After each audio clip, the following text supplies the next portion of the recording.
Ladies and gentlemen, if you've been following the world of chess at all since the year 2022, then you are likely familiar with the name Hans Niemann. And in this video, I'm going to be giving you a pretty major update about the career of Hans Niemann in early 2025. To summarize it in a sentence, Hans Niemann went to Moscow, Russia, and the entire chess world went ballistic. Both supporters, detractors, and everybody in between. In this video, I'm going to walk you through what that trip was like. Hans Niemann played two events in Moscow, one of which is the Aeroflot Open. It's a tournament that's ran for many years. It does have a lot of strong players naturally now. It is almost 100% full of just Russian players. In the past, it was a bit more international. But also, Hans played a one-on-one match against Grandmaster Daniil Dubov. And the loser of that match has to take a polygraph test, a lie detector test. On top of that, Hans Niemann challenged Jan Nepomniachtchi, one of the best players in the world, to a match where he would pay him $100,000. He didn't even want a prize fund. So totally crazy stuff. I'll put timestamps on the video player, and I'm going to walk you through the entire order of events. So we kick things off with this tweet. February 27th morning here in New York City, Hans Niemann says, "Greetings from Moscow," and uploads this photo. The chess world went crazy for obvious reasons. Former fans of Hans Niemann were writing things like, "I'm not going to support you. I can't support, you going to Russia. I can't support you playing in this tournament." Naturally, with the war in Ukraine, and it sent off. I mean, nobody even understood what he was there for, and then ultimately, it was discovered that he was there for the Aeroflot Open, and then this was announced. Right? Sorry, not this. First, he said something along the lines of, "I'm here to let the chess speak for itself. I have no tournaments to play, and Aeroflot is part of the FIDE circuit." End of story.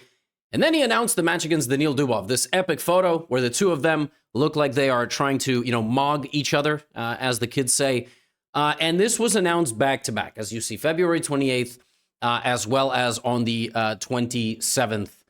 These 2 days, chess world went crazy. I like that he's wearing a Utah hat. Like, I don't know if that's the Utah Hockey Club? What are they going to call themselves? The Utah Outlaws? Just a little American hockey stuff. So, why did Hans Niemann go to Moscow? He did not go there just purely for attention.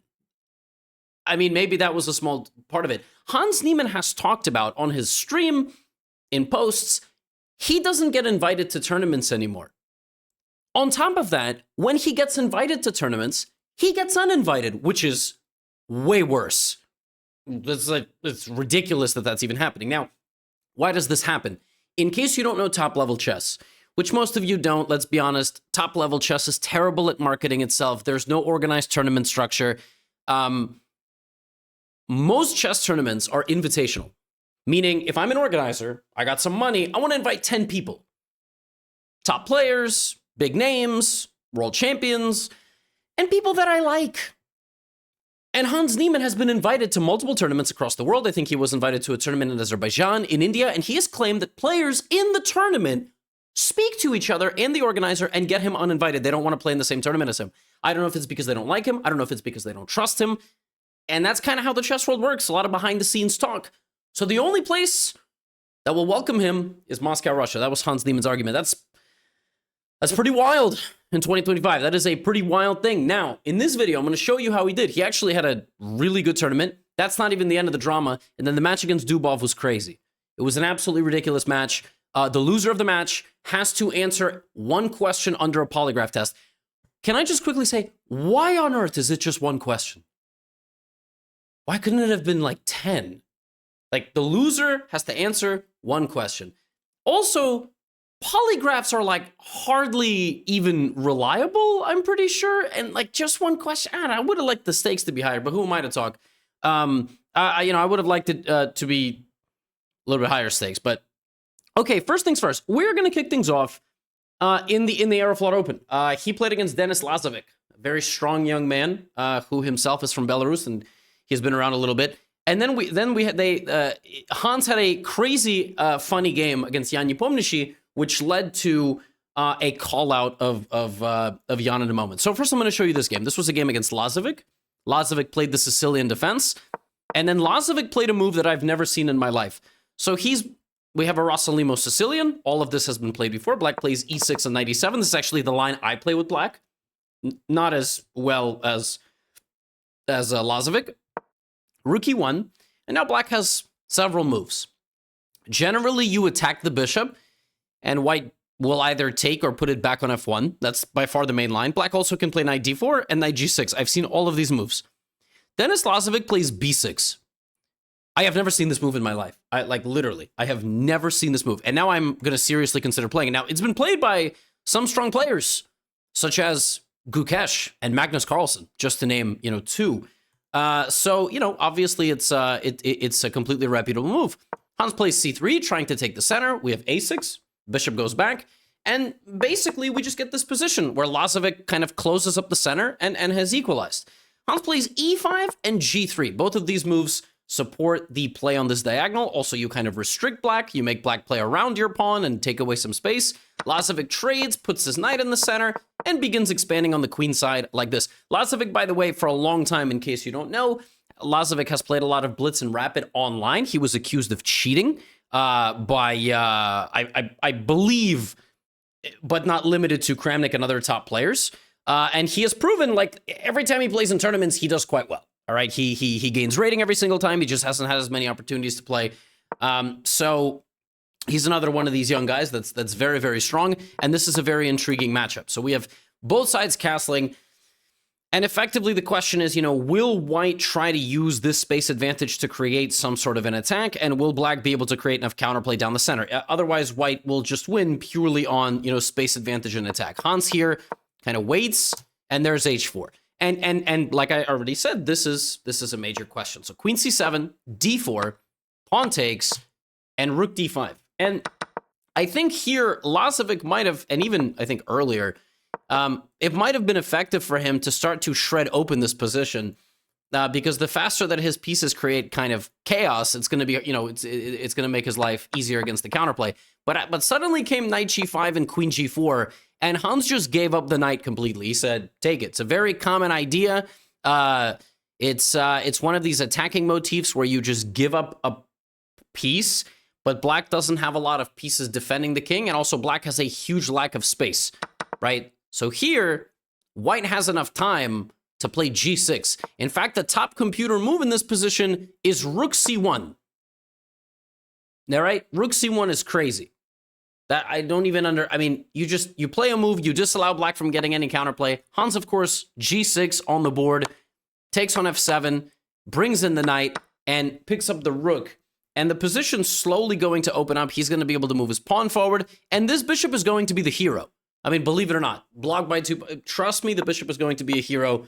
Bishop comes back, Hans giving up a rook. Vicious attack down the center line. Queen, bishop, everybody firing away on all cylinders. Queen h7. Rook takes e1. Hans is actually down a piece, if you do the math. But his attack is so powerful here. The pressure's on. And Lazovic here finds rook takes d5 and actually has an advantage. But it's not easy. I mean, his piece advantage is there, but he has to coordinate all his pieces the right way. Here he has to play a5. It's the only move, apparently. a5. And trying to just kick the bishop out completely, he doesn't do that, and suddenly Hans gets a totally dominating position. It's still equal if you play queen h8 for some reason. And for some reason, you're obviously trying to look for chances down the h-file. There's mate threatened, queen h8. The defensive shot, by the way, is bishop takes here, e6, and now the only move, rook e5, with a mate threat on the other side of the board, sacrificing the rook 2 different ways. By the way, this looks losing for White. The only way for White to play here is f3, rook e1, bishop e1, and there's a million threats, but it's still a draw. So a completely crazy back and forth haymaker affair, but Hans is the one infiltrating, is the one getting a decisive advantage, and Dennis Lazovic will go down. He will not be able to save the position. Queen d8 is unstoppable. Queen b8 is unstoppable. And Hans's attack is successful. Crazy game, very high level game, big battle. And this is the stuff that Hans brings to the table. Lazovic was close, but he had to find a miracle defensive hold. Now, 2 rounds before the conclusion of the tournament, round 8 out of 9, Nepo versus Niemann. Nepo half a point ahead of the field. So what does he do? He plays into Hans's e4, e5. They go for a Spanish. And this is a mainline position that has been reached many, many, many times. All right. Black here generally plays knight a5. It's the most common move in the position. All right. But black can also play knight b8. This is the Breyer variation. But black can also play bishop b7. Now, Hans plays bishop b7. Remember, Nepo is half a point ahead of Hans, right?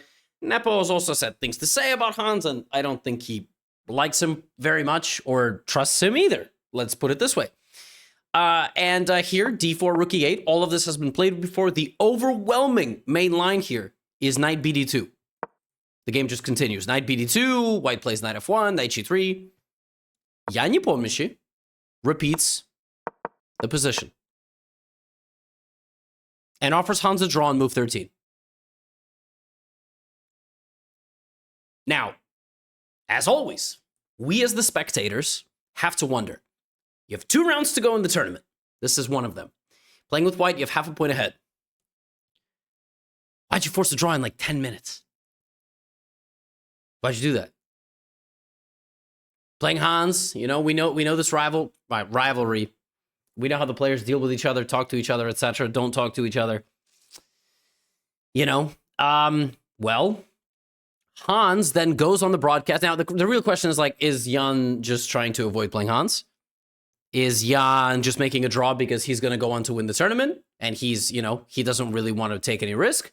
Well, Hans Niemann tweeted, as always, as I just proposed on the commentary with legendary Grandmaster Morozevich, Grandmaster Alexander Morozevich, I'm happy to offer Jan Nepomniachtchi $100,000 if he beats me in a match. 18 games, anytime, anywhere. Happy to play right after Dubov. If he wins, 50K to him, 50K to charity. He risks nothing. Instead of trying to blacklist me, let's settle it on the chessboard. I'm sick and tired of people cowardly hiding behind baseless accusations. So Hans Niemann flies to Moscow, plays in the Aeroflot Open, plays against Daniil Dubov, and on top of that is like, yo, if Nepo doesn't want to play against me, he's just making a quick draw. By the way, it's not the first time. I think Jan has done this before, if I'm not mistaken. I believe Jan either had to play Hans or they made a very quick draw. I think that's what happened in the World Team Championship or something like that. And that was where Magnus also didn't play against Hans. So, yeah, pretty wild that all this goes down. Now, Nepomniachtchi did not accept the challenge. He hasn't even responded to it. But you know who did? Daniil Dubov. 18 games, 3+2 blitz. The boys get scanned and everything. It was in Moscow. I think like for every win you get more than your opponent, you get $2,000, and the loser of this match has to take a polygraph. One question. I don't know what they would ask each other. But yeah, probably something about, you know, anti-cheating, whatever, etc. So, folks, let's begin this match. I'm going to show you a few of my favorite games. All right. Dubov got out to a very hot start. He had a 2-game lead. And at this point, he has 2.5 out of 3. He's won a couple of nice games. Hans actually, first game of the match, lost on time, which was kind of wild. But then this game was equally wild. After 8 moves, it looked like, you know, Daniil was going to just start going for some very belligerent attack, and Hans went bishop takes b4. That is a crazy move. The point of this move is that after takes, knight takes b4 with a fork, you pick up the bishop, and then you have a fork, and you're very happy. Now, that's actually a mistake, which is kind of crazy. White should play knight to e4 in this position. All right? Dubov instead does this. Remember, at this point, he's won 2 of the first 3 games. He's probably feeling super confident, probably just like, well, I'm going to put him away. Hans chops down the knight. Dubov goes bishop takes h7 check. Hans slides the king, cool, calm, and collected out of the way, and is like, well, you know, good luck attacking me. e4. First, I'm going to disconnect your queen from your knight. Dubov has to get out of the position. Hans now trapping the knight on the center. Knight takes e4, bishop f5, and absolutely ruins White's pawn structure. Look at this. Doubled, isolated center pawns. Suddenly, Dubov is scrambling. He started out quite confident. Now 2 of his center pawns have been picked off. 4 out of his 5 pieces are completely on their home squares. Hans putting everything on a dark square. Why? Because it's going to counteract White's bishop. By the way, what's really funny about this position is that there are 11 pawns on the board, and 10 of them are on the dark squares. You talk about White's dark square bishop. It is not particularly thrilled to be there. Pawn takes g7. Hans just happily walking the king around the board, bringing in the rooks, bringing in the knight. And this was a thunderous game because he simply slid his king to the center. And it is actually Dubov who is under a fatal counterattack. All his pieces scrambled. A mess of a game that was lost on the 8th move. This move must have come as such a shock. And the crazy thing is, you know, if Dubov played knight to e4 instead of going for this knight to g5, he might have actually been doing just fine. So Hans struck back. Hans was level. Hans was in a very good shape early on, despite losing some of the early rounds. But all right, we are going to we're gonna keep it moving. It was actually Dubov who kept playing the English. All right, even in this game, it was c4 e5. Here's another game, c4. Hans playing the most combative, the reverse Sicilian. Bishop to e7. This is the edgy stuff right here. Bishop e7 on the second move, baiting, and then f5. Look at this. I mean, this is like the knights are not even getting developed. This is, blitz chess is ultra creative, and it was actually, look at this. b3, f3, stopping black from going to this e4 square. This is actually the meta strategy against this approach by black. I played like this in a game in Italy last year with this pawn on f3, bishop d3, etc. It's a very nice approach by white. Bishop b2, queen c2, and yeah, I mean, this is what you get when you get a blitz game, right? You get the boys castling on opposite sides. I think Dubov actually castles on the next move. This is pandemonium. Kings are on opposite sides. Nothing's been traded in 13 moves. The game is about to blow up. It's going boom. I mean, the whole center is about to be shredded open. All right, b5. You don't even care if you're losing a pawn because you're opening the lines for your pieces. It has to be the right move. Dubov, lunatic, psycho, does not take on b5 because he doesn't want to open up the position. g4. I mean, nobody knows it's minus 1.6, right? I mean, the engine is sitting there, excuse me, it's minus 1.6. Shut up. Pawn takes c4. e4. Look at this move. Now, Dubov has to take. Hans jumps in with the knight. He's winning. Dubov, d5. I mean, this is insanity. Bishop is hanging. This is hanging, which is a fork. That's hanging, which is a fork. But Dubov understands, this bishop is going to come in handy. Now, the position's losing for black, but you got to prove it. Hans, excellent position. Dubov, knight into d4. In case you're wondering, this bishop absolutely could have been taken, but after knight e3, the queen is stuck. Queen b1, knight b3 is mate. Imagine getting mated like this. I think Dubov would just leave the match. Anyway, knight t4. Knight takes e3. Hans, in amazing shape. Look at this position. What is this sandwich of pieces? I've never seen something like that. Dubov makes games completely insane. Hans 2 pawns up, but suddenly knight c6 attacking the queen. Queen slides back. He's gotten rid of this. And when the dust settles, like, Daniil looks like he is just busted. Rook b8. But Hans had to be very precise there. He had to play rook b8 and jump in and grab the bishop. He doesn't do that. And suddenly Daniil is alive.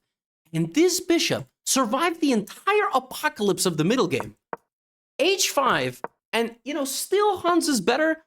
And let it be known, Hans has 3 passed pawns. In the endgame, this is just easy. But the queens are on the board. With the queens on the board, everything is different. Attacks are constantly being threatened. Rook e1. Hans goes f3. He's still winning. He is still completely winning. f2, rook f1. The game is over. Dubov has to resign. In a low time scramble, instead of just advancing this, first Hans blunders queen e5, which is a fork. And then he blunders it again. And the game is over. Hans totally winning here. Was just dominating. It was an incredible game, very complicated, but winning. And in a scramble, blunders queen takes e5. And it was Dubov who was doing very, very well early in the match. Like the first 60 to 70% of this match, this was what they kept playing. Hans kept going for this and playing for the Italian. He loves the Italian. He's probably pushed the Italian forward quite a bit. Dubov loves this loves this bishop to e7. Plays a little bit of a more passive Italian game. And they kept doing this, whole game of light squared bishops being traded. And Hans kept kind of getting out-scrambled in low-time situations, blundering when, time was low. But listen, I mean, look at this position by Daniil. Daniil down a pawn, but every piece beautifully positioned. This is, like, really expert stuff. Daniil plays the pawn to d5 and is just down a pawn. Pawn down. But his piece, I mean, the piece coordination here from Daniil, just spectacular. Rook d3, wins the pawn back, and sends this game to an endgame. They played a lot of endgames, these two. They played a lot of endgames. High-level chess often goes to an endgame. It was Hans Niemann. Again, if Hans here had gone rook d7, apparently he's much better. Not easy to play, goes here. And ultimately, this one's just a draw. But Hans kept making every game go on and on and on, and he kept playing, and then he would suddenly get himself into trouble. Like, it would come out of nowhere. I mean, you can't, something you can do here, rook f1, but it was Niemann, that, like, Russian school of chess, like the technique, the Soviet style, he kept finding a way. He won this game, like, out of nowhere. He was literally not better in this game at all until the last move. f3, instead of rook takes g7, you could even trade the rooks here if you're Hans Niemann. Trade the rooks, it's just a draw. Hans goes here, and this was, the story of the match early on. Dubov, multiple times in the first, 14 games, had 3-point leads, which in a match when there's not much time remaining is a really big deal. And then games 13, 14, 15, Hans Niemann won 3 games in a row. And he tied the match with 3 games remaining. It was unbelievable. He was down 3 with, 6 games to go. Like, the match is over. You're obviously getting outplayed. You're not feeling it. You're losing a lot of these games in these scrambles. Hans Niemann. Again, similar position. It looks like a little bit like deja vu, but it's not, right? So we go for a similar game. By the way, it might look actually extremely similar, but this time, right, this is a little bit later in the match. And instead of taking here, Hans playing it a little bit differently. And now we have this position, which was different than the game that we just looked at. That game, it was equal for a long time, and then Dubov ultimately got him in the endgame. We have seen this bishop be a hero in many, many positions today. By the way, we saw it in the very first game we analyzed. Hans Niemann's bishop. He loves that dark squared bishop. That bishop is always there. Now, this was part of a resurging comeback. He centralized his pieces. He dominated Black's position, just expanding on all 3 sides of the board. Methodical, good play, started picking up pawns. Now in every endgame, Dubov is going to be really, really suffering. And ultimately, Hans, I think, gave up a rook around this moment. The knight went to f4. Dubov created counterplay, as always, as what happens in time trouble. Knight f2, and it's Niemann down a rook for a bishop. But this guy is always there. It's like he's present in every single game. And in the ensuing scramble, bishop takes g7 uncorked. The black king wide open. Rook g3, queen g6 ideas. And it's Hans Niemann who safeguards his king, hunts down the black king with rook to g7, and storm back. In the 16th game out of 18, Dubov won. The 17th game, to clinch the match with a 2-game lead, Hans won. So Hans was down 3, tied the match, was down 1 with 2 to go, tied the match, and now we go to game 18. You can't script this stuff. You cannot script this stuff. 8.5, 8.5. It comes down to the final game. Comes down to the final game. I mean, this is crazy. Hans Niemann is about to beat Dubov. I don't think, by the way, Hans Niemann has not led in this match. If he wins this game, he wins the match. His first lead in the entire match. Unbelievable. Daniil opens with d4, not c4. All right, we have a position we've seen many times. Plays the Catalan. Daniil is going for it. He's got to win the game. Fate of the universe on the line. Who do you call? Iguodala. Bishop to g2, castles, castles, pure Catalan. DC from Hans. He's played this position a million times before. Dubov allows b5. It's not something that always happens. Bishop d2, queen c1. All of this has been played before. e3, knight c3, and Black gives away the light squared bishop and says, come get me. I got everything on a light square. You're not going to be able to win this game. Knight e2. That's the pawn you need. Now, will Dubov go in bishop b7? No. Queen e1. Queen e1 is one of the most high-level moves I've ever seen in my life. Just playing on the diagonal, not even putting the queen on d1 on the natural home square, or trying to come out like this. Queen b6. This is a tense battle. As far as final games go, you know, this is one of those games that, like, it's just everything is being slid around, like, very carefully. Like, white's very solid, not doing anything crazy. Are we going to go to an Armageddon? Knight takes d4. Very equal position. White's got that Catalan bishop, but he's swinging and missing. All right, there is nothing useful here. Knight f6. Just slow. Everybody just... Oh, now Hans trying to go for some... Hans always is looking for more. He's always looking for more. f4 on the board. Now we get a rook trade. Knight comes back. Now it's all Dubov. This is Dubov right here. The pawns are very, very loose. Knight c6. Hans backing up against the cage. Like Pereira against Ankalaev. That was crazy. Rook b4. Oh my goodness. Daniil Dubov is completely winning. Hans going for counterplay. Dubov plays queen c4. He could have taken a second pawn. He would have just been 2 pawns up. He goes here, though. He's looking at the king. Now he tries to hide his own king, but Hans again going for counterplay. Dubov says, I don't want the other pawn. There was some forks there and whatever. And now, I mean, Hans is attacking some more stuff in the position. The winning move here for white is knight b8, putting the knight on the home square of the enemy black knight, removing the defender. And if you remove the defender, queen f6, queen f7, all this is just simply unstoppable. Knight b is no way it's going to happen. Queen d4 instead. And now rook e3. Now it's back to equal. Both boys have no time on the clock. We have queen c5, knight c5, and we go to an endgame. That's it. I mean, this is probably going to be a draw. But as we know, Hans Niemann does not like draws even in the endgame. And there is so much on the line here. I don't think these dudes like each other very much. They're kind of cordial. Knight c1. Suddenly in comes Hans with both knights. Daniil Dubov might lose the game. Wait a minute. Now he's winning. If Daniil plays bishop to d5, this knight can't get out. The pawn is going to promote. What's he going to do? He takes the pawn instead, and now we have a knight endgame. But now it's still Daniil who's playing for a win. He's playing for a win because of his b pawn. Black is going to have to try to defend himself. Daniil advances the pawn as much as possible, so the knight has to stop the promotion. The king is going to have to spend some time walking over there. While that's happening, he's going to bring his king. Knight a5, nice deflection. Knight has to go back. Here comes the king. What does black do? What do you do here with 5 seconds on the clock? Hans plays king c5. After king c5, king centralizes, black not allowing the pawn in.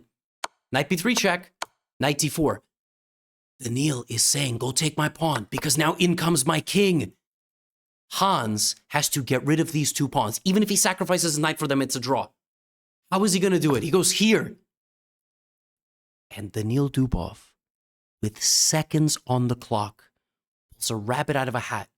And against g5, he plays g4. He found this move. This is one of the most gangster moves I have seen in a long time. Final game, 3 seconds on the clock. The point is that black destabilized his own pawn and is offering white a trade. But now if you take this, I sneak through. If you go here, I take. If you don't take, I'm still taking. So what happens is this, and this is a calculated pawn sacrifice, and now Daniil Dubov is winning. Hans had to play here. Not easy to do that. You run the pawn, I run. How do you get these boys to stop this pawn? Well, apparently you can. Knight d7, king e6, knight f8, king f7, knight h7, and the knight is always going to g5. This is the point. Knight g5. Knight takes h2, h1. That's the point. Instead of that, instead of taking first, we get this.